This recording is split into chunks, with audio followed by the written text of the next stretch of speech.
What's up, guys? We're back with another Masters of the Universe Masterverse review, taking a look at the next deluxe set, the 2-pack that I've been waiting for in particular because, well, we're finally getting this guy, we're finally getting Orko, and we are getting something that was really cool in the second part of the show. So I suppose if you haven't seen the second part, this is spoilery, so, you know, I guess viewer beware. But we're taking a look today at the Savage He-Man deluxe set that includes Orko, because Orko's like a pack-in accessory instead of his own figure for some reason. So, of course, we've got it here in the standard deluxe style packaging for the line. So it's that sort of double wide package with the big window there with the figures inside. You've got your blue Eternian hieroglyphs all over it. We've got the name running down one spine. You've got some really good artwork on the other. And then the back of the box has got a really, really cool piece of artwork of Savage He-Man alongside a cross-sell for Wave 3 and then some of the other deluxe stuff so far. So, yeah, let's do it. Let's pull them out and take a look. And here we go, out of the package, our Revelation Masterverse, Masters of the Universe, so many different things to put in front of this figure's name. We've got our Savage He-Man with Orko. And this is a really weird set. And I say weird in kind of a negative way, I suppose, because there's a lot that's okay with this, but there's also a lot that's just plain not okay. So if you saw, you know, Revelation Part 2, you know what Savage He-Man is supposed to be. And I don't know, I want to try to avoid spoilers, you know, for folks who still, for whatever reason, haven't watched it. But this is not that character. He should be huge. He should be like the size of a Marvel Legends Hulk, as far as I'm concerned. He should, at the very least, be the size of Skelegod, because they are very equally matched, and this is nothing like that. This is basically the He-Man figure that we got in Wave 1 with some different shins and feet and a different loincloth. It's the same body otherwise, and it is... it's just not the right size. It also presents some articulation issues that I'm very much not happy with. And then Orko is just relegated to being an accessory. He has been done a little dirty, I think, but we'll get to that. I'm happy to have him, but I'd much rather him have been his own thing. So let's take a look at how this guy moves. And if you have that first He-Man, you know exactly what's going on here. So we've got a head that really can't do anything because he has all this hair. So he can look down slightly more, but he's basically stuck like this. He has no tilt and he has almost no rotation either because it just doesn't want to go. So what I kind of noticed when looking at that old figure is that He-Man kind of has like, oh, he just popped the head off. His neck is permanently like jutting forward for some reason. And this is the same for that other figure because it's the same body. It's permanently jutting forward, which is fine on figures that don't have a lot of hair. But this particular body and this particular head has a lot of hair. So it's sculpted in such a way that it flows around all of that musculature, but it doesn't allow it to move. So he's pretty much stuck this way. And this is a different head. It's different hair, but it's a head we've already got. It's the head that came with Faker, as far as the like neutral He-Man disguised head. So that's a problem. Arms go out at the shoulders. You know, they rotate all the way around. We've got our bicep swivel. We've got our double jointed elbows. You've got your wrist hinge and rotation. We've got that same weird diaphragm cut that doesn't really do anything. So it goes backwards, but it springs forward. It goes forward a little bit, and that's about it. And then it tilts side to side, but it doesn't really do a whole lot. It's also not meant to rotate either. You rotate at the waist with the twist down there. Legs go out. He does have a loincloth, but it doesn't really get in the way too much. And you can kick forward. It does get in the way a little bit there, but not much. Kick backward, you've got your thigh cut. We've got, of course, double jointed knees. I always do mention, you know, they are pinless just for, you know, consistency's sake. They're pinless like the rest of the figures. You've got your shin swivel, which looks absolutely awful, but of course that's what happens on figures like this. It's functional, but it doesn't look great. And then you've got hinge and you've got, you know, rocker down at those ankles. So he is very par for the course when it comes to the Masterverse line, and that's not necessarily a negative. But he is really limited when it comes to the head. That's the big area of concern for me. He is, outside of me almost knocking him over, he is just stuck looking forward. And you can't really get him into some of those like really big crouching poses and not have him look in a weird direction like you would see in the show. So decent articulation, but it doesn't really work all that well for this He-Man. Now, as far as aesthetics goes, this is a very, very weird part for me because I think in a general sense, in many ways, this is okay. this is fine. Like, it looks all right. I really like some of what's going on with this head sculpt. And for the most part, a lot of the things that like make that regular He-Man kind of not stand out are fixed here because he has all this maybe kind of haphazard shading, but it does bring out a lot of the musculature on this body. But at the same time, this is supposed to be the Revelation Savage He-Man. And you know, I'm assuming I'm kind of, you know, operating under the assumptions that Mattel just probably didn't know what was going to be in the show. That's my guess anyway. And if you've seen part 2, and we're going to have to talk spoiler kind of stuff here, you know, He-Man Adam calls down the power without the sword. He's untethered, he is unrestrained, and becomes this hulking monster, basically. And he's on par with Skelegod, at least on par in terms of size, but frankly, he looked absolutely massive. This is really not that. Like, this very much falls in line with like the original mini comics, Savage, Barbarian He-Man. And they even advertised it as such too on some of the promo images. It has that very familiar shot where it would have been He-Man and the Goddess, but instead it was He-Man and Orko, just to kind of play off what's in the set. But you know, the box art even has this massive beastly He-Man. The bio even references what happens in the show. So it's obvious that that's exactly what this is supposed to be, but I'm assuming, you know, at the time of construction and design, it maybe wasn't there.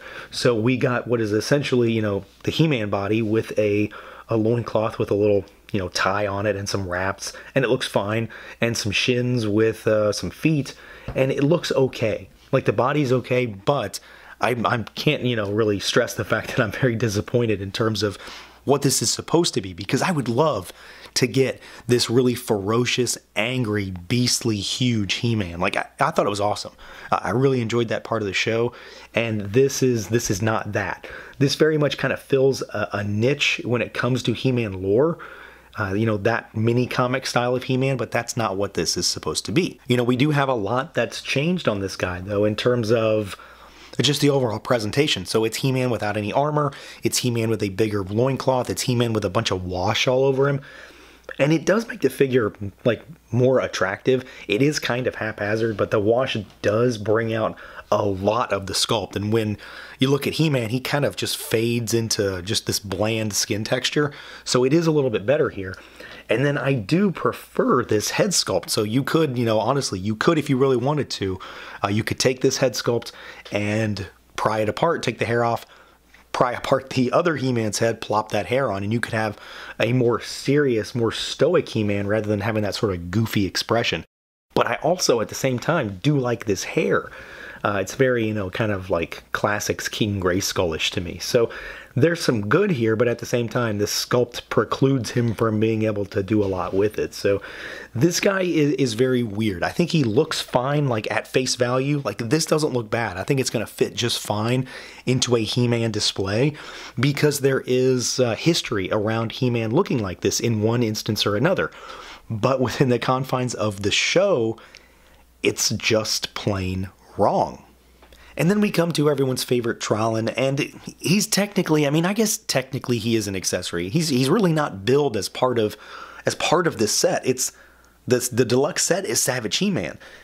It just happens to have Orko in it. And, you know, again, these two have nothing to do with each other. This version of He-Man and this version of Orko do not meet in the show. So it doesn't really line up. It's just, hey, we can get Orko out here, let's throw him in the box. And I guess that's what they did. I really liked Orko in the show. I was really expecting him to get his own release. He's such an important part of the show in many, many ways. I'm surprised he didn't get his own release, and that's, of course, not to say he's not going to. He does get some costume changes, but I don't think this is going to be the one. Like, this isn't going to be the one. Hopefully there are others that get a little bit more oomph to him, because he's kind of lacking here. As far as articulation goes, he's pretty minimal. Some of it's good, but it's not the best. He can look up super, super far. He can look down a little. You got tilt and then rotation. Arms are just hinges with swivels, so there's no elbows, there's no wrists, nothing. They go out and then they swivel around. That's it. And then you've got a stand here that pegs into the underside, so you can check out his undercarriage right there, and he tilts forward and backward, and look how loose that is. There is no way that I can find to tighten that either. It doesn't have a screw in it. So it's super, super loose. And then, of course, he can rotate on that. And then you've also got a hinge point down here at the bottom. And it's not as loose, but it's also not great. And it also rotates. So, you know, he kind of, you have to get him and he'll maybe sit a little precariously, but he's okay once you kind of get him where you're going to get him, he'll be fine. So he doesn't really do a whole lot. You know, there's other Orko releases out there that have more articulation. That's not the end of the world, but it's still, you know, kind of a bummer. I was really hopeful that we would get a little bit more of something special for him since he, you know, actually was a big part of the show. Visually, though, I do think he looks pretty good. If there's one saving grace, it's I think that he looks good. This is still probably not my preferred version, but I do like the fact that we got this one. It makes me think that we're going to get other versions of Orko. They gave us this one. There's a couple, you know, at least one in particular that I'd really like to see. I do think the eyes are really cleanly done. You know, the detail on the hat is nice. The blue skin tone is well done. You've got the floating piece for the scarf here. There is no O underneath there, so you don't have anything like that. The actual robes are textured a little bit. I do like the way the stand looks. You know, it's a clear piece of plastic. And it's got kind of like an energy effect going to it. So it's not just a stand. I do like that. It's not just a stand. It's supposed to look, you know, like it's, you know, some sort of ethereal mist or something, energy of some kind that's coming off the ground to help keep him aloft. So I do like that. I like the idea behind it. I'm not so sure I like it being clear. I'd rather it be blue or, I don't know, anything other than clear probably. But I do like the overall idea. What I don't like is part of the reason why I wish he wasn't in this set is that he doesn't have anything. There's no accessories for him.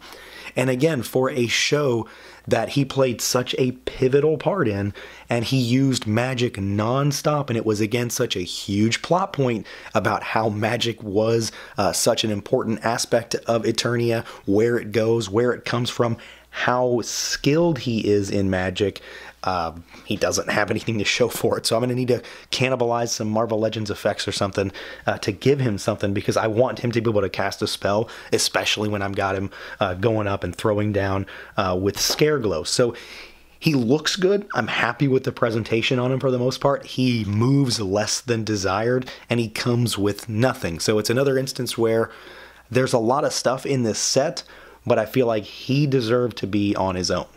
Now, as far as actual accessories, you know, something a figure can hold, we do get a few, and some of them are very specific to Savage He-Man. The first things we'll talk about hands. So he's got these kind of like style pose open palm hands, and you've got gripping hands here as well. What he doesn't include are fists, and this is another instance of me thinking Mattel did not exactly know what this was supposed to be, because he beats the hell out of Skelegod with his bare fists, and he doesn't have them here. So like the one thing I want him to do, he doesn't have accessories for. He does have a few other things, the first of which is the thing that makes the least amount of sense, because he doesn't have the sword in this form. So he gets the power sword. We've seen this a number of times already. We get the axe, which of course is a thing. So we got this. It does look good. It's huge too. Like, this is a really big axe. I'm happy with this. There's some nice dry brushing on it. And then we get the spear here. So this looks pretty good as well. I do wish that the finish on this like stone was a little bit better, but otherwise it's pretty solid, and it's nicely sized also. I mean, these are the stars of the show when it comes to the accessories. The power sword is nice to get another one. But again, it doesn't really fit the mold for what this guy is supposed to be. And then I do think that ultimately we are missing out big time by not having fists.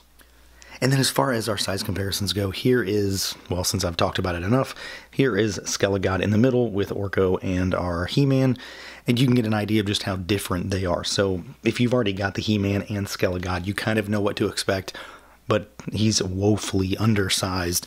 By comparison, when in the show, they were essentially at least the same, right? If not maybe a little bit on the bigger side when it came to He-Man. Here is the He-Man, the regular one. And I mean, you can see they're the same figure. They're essentially the same. The difference is minimal. It's, you know, hands, armor, head, feet, that kind of thing. And then here they are with a Motu Classics He-Man, to give you an idea of what they look like with him. And of course, these are pretty comparable, but they're still not exactly the same. And then we'll do, you know, another 7-inch line. So here is a Flash Gordon from NECA. They scale up pretty well. And then let's do a Marvel Legends, because of course that's the best 6-inch barometer. So here is a very standard size figure with Nova. So you get an idea of what they look like in and out of their line. I think Orko looks fine, but this He-Man is, I mean, the He-Man is just way too small. There's really no way around it. So yeah, overall there is a lot of good stuff in this set, but at the same time, there is a lot that's curiously bad about it too. This He-Man figure is fine. Like, taking it at face value, it's a pretty solid He-Man figure. It's a savage, barbarian, very early mini-comic style He-Man. And that's what makes me think that Mattel didn't really know what they were supposed to be making. Because this isn't the savage He-Man that we know from Revelation, it's the savage He-Man that we know from history of Motu. So he misses out on being enormous. He should be at least as big as Skelegod, and he's just not. And then he comes with some curious accessories, and then of course Orko is, for whatever reason, part of this set when they don't ever cross paths. So we've got that kind of oddity going on. Orko does at least look really cool, so I'm happy with the presentation on him, but I wish he moved more, and I wish he had at least one like spell casting effect or something, just to make him be able to do the stuff that he does in the show. So that's going to do it for this look at the Masters of the Universe Masterverse Revelation Deluxe Savage He-Man and Orko. Let me know what you guys think. Feel free to like, comment, subscribe, and share, and until next time.